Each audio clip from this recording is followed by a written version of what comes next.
भारत के वीर पुत्र महाराणा प्रताप को आखिरकार एक प्रतापी शासक और महाराणा क्यों कहा जाता है, तो इसके पीछे है उनके संघर्षों की कहानी। आइए सुनाते हैं एक ही राशि के दो वंशों का इतिहास। मुगल जहां अपना बेहद कुछ दाव लगाकर मेवाड़ पर झंडा फहराना चाहते थे, तो वहीं दूसरी ओर मेवाड़ के महाराणा प्रताप ने अपनी मातृभूमि की रक्षा के लिए अपना सब कुछ न्यौछावर कर दिया। कहां कहां महाराणा भटके, दर दर ठोकरें खाई, लेकिन स्वाभिमान पर आंच नहीं आई। महाराणा के साथ मातृभूमि की रक्षा करने में राणा पुंजा की भील सेना आखिरी सांस तक युद्ध करती रही। ये इतिहास से ऐसे वीरों का जिन्हें दुनिया कभी भुला नहीं सकती। तो इतिहास के पन्ने पलटना शुरू करते हैं।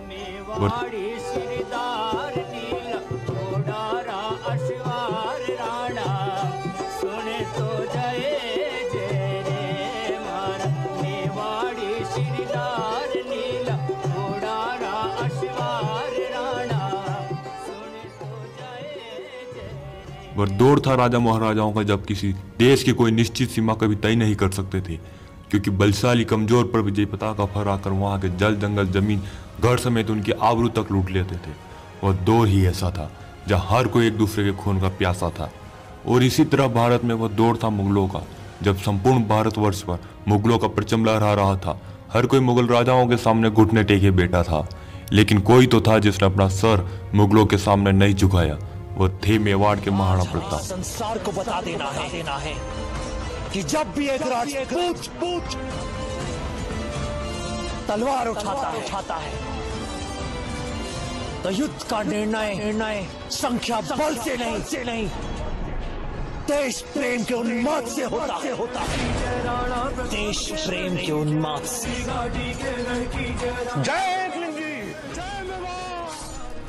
महाराणा प्रताप के पूर्वज बप्पा राव राणा को महाराणा सांगा ने मेवाड़ की कृति को शिखर तक पहुंचाया। अरावली की पहाड़ियों में भील जनजातियों ने हमेशा ही मेवाड़ की रक्षा करने और बाहरी आक्रमणकारियों को खदेड़ने में मेवाड़ शासकों की मदद करी थी। जब उदय सिंह को लगा कि चित्तौड़ की दीवार अब मुगलों को रोकने में पूरी तरह सक्षम नहीं रही, तब वे अपनी पूरी सैन्य शक्ति के साथ राजस्थान के दक्षिण पूर्वी इलाके में आकर बस गए, जहाँ सर्वाधिक रूप से भील निवास करते थे। और यह जगह खेती करने के साथ साथ सुरक्षा की दृष्टि से भी अति महत्वपूर्ण थी। राणा उदय सिंह के पुत्र महाराणा प्रताप का जन्म 9 मई 1540 को कुंभलगढ़ के किले में हुआ। उनकी माता का नाम था जयवंता बाई। मेवाड़ का राजकुमार महाराणा प्रताप प्रजा के दुलारे, वे भीलों की देखरेख में पले बड़े। भीलों के साथ रहते, खेलते कूदते और भीलों का साथ पाकर वे बेहद ही खुश रहते।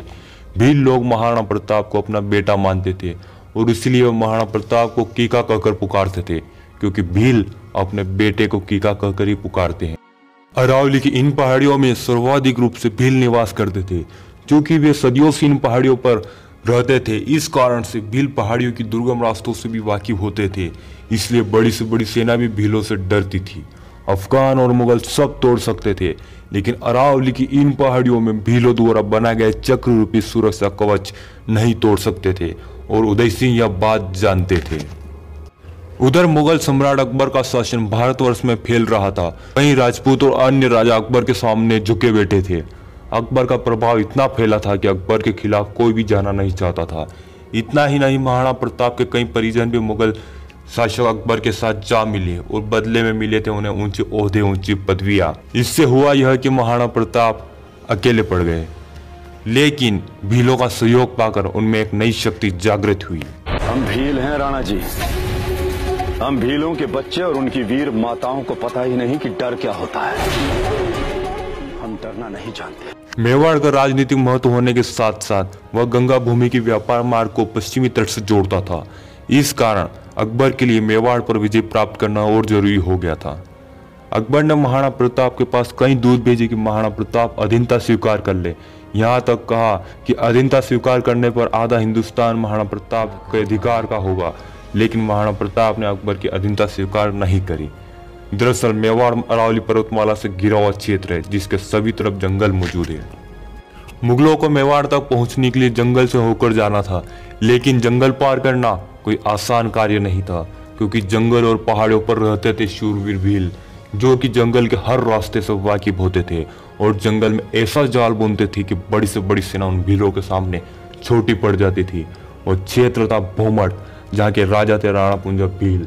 राणा पुंजा ने अपनी संगठन शक्ति मजबूत बना रखी थी। मुगल और मेवाड़ शासकों के यह बात पता थी कि राणा पुंजा को अपने पक्ष में कर ली जाए तो जीत उसी पक्ष की होगी जिस तरफ राणा पूंजा होंगे। इसीलिए अकबर के संरक्षक बैरम खां और मेवाड़ के महाराणा प्रताप दोनों राणा पूंजा के क्षेत्र भोमट गए। राणा पूंजा एक चतुर, शक्तिशाली और साहसिक भील सरदार थे। उन्होंने अपने जंगल में मुगल और मेवाड़ के वीरों का स्वागत किया और भोजन खिलाया।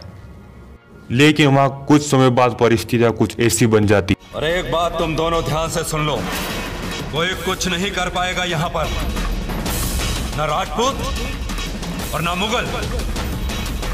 ये मेरा जंगल है, यहाँ पर जितना मैं बोलूंगा उतना ही चलोगे तुम दोनों।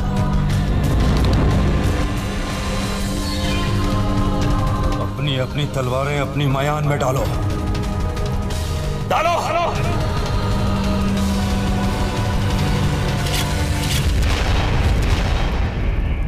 बैरम खां राणा पूंजा को ढेर सारा धन दौलत, हीरे जेवरात और ऐशो आराम की वस्तुएं देकर वह मुगल सेना को साथ देने को कहा।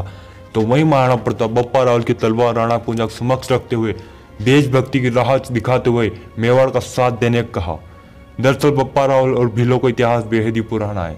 बप्पा रावल ने अरबों के खिलाफ भीलों का सहयोग पाकर अरबों पर विजय प्राप्त करी।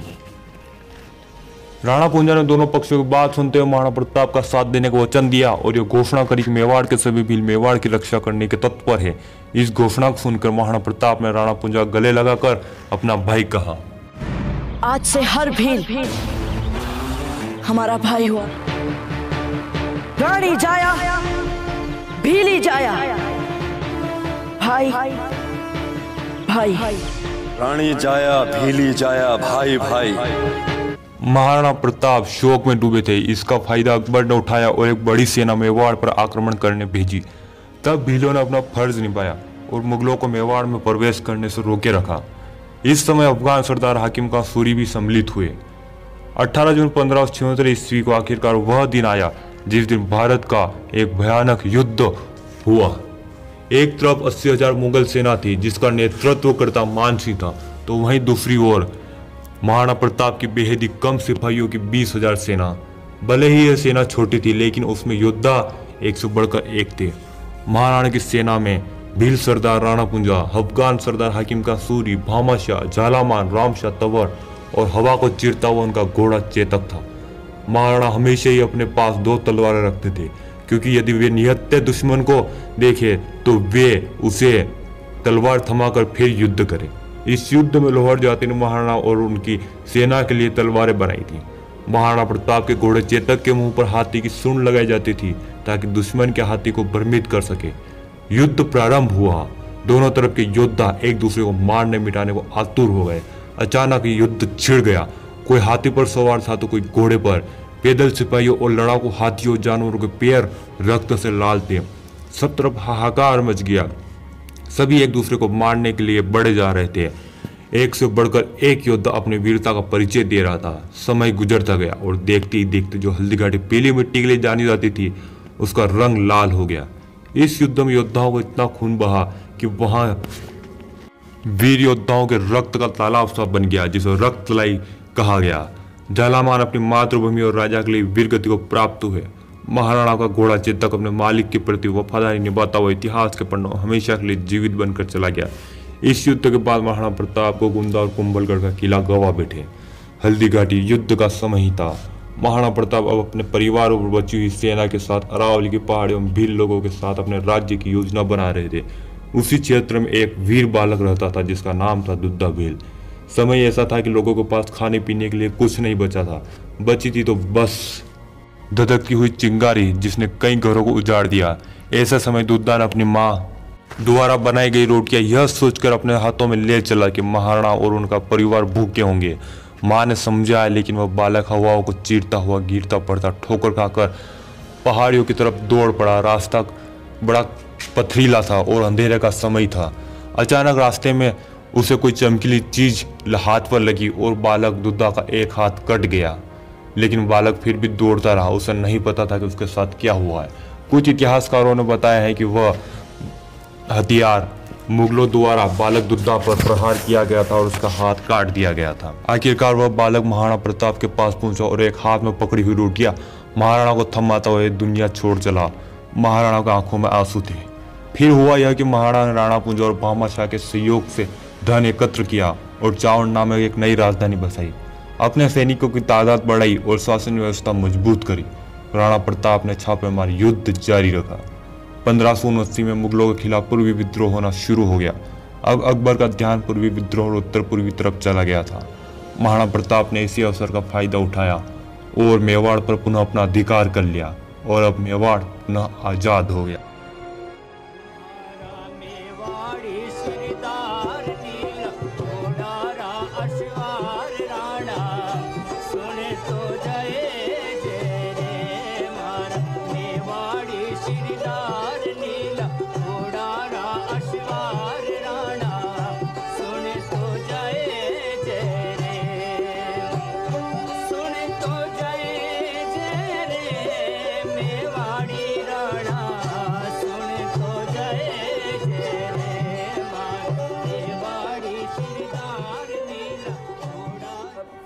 तुम्हारा मेवाड़ी सिरदार लील घोड़ेरा अश्वार राणा सुन तो जाए जो जे मारा मेवाड़ी सिरदार नीला घोड़ेरा अश्वार राणा सुनता जाए जो जी सुनता जा जो जी मेवाड़ी राणा।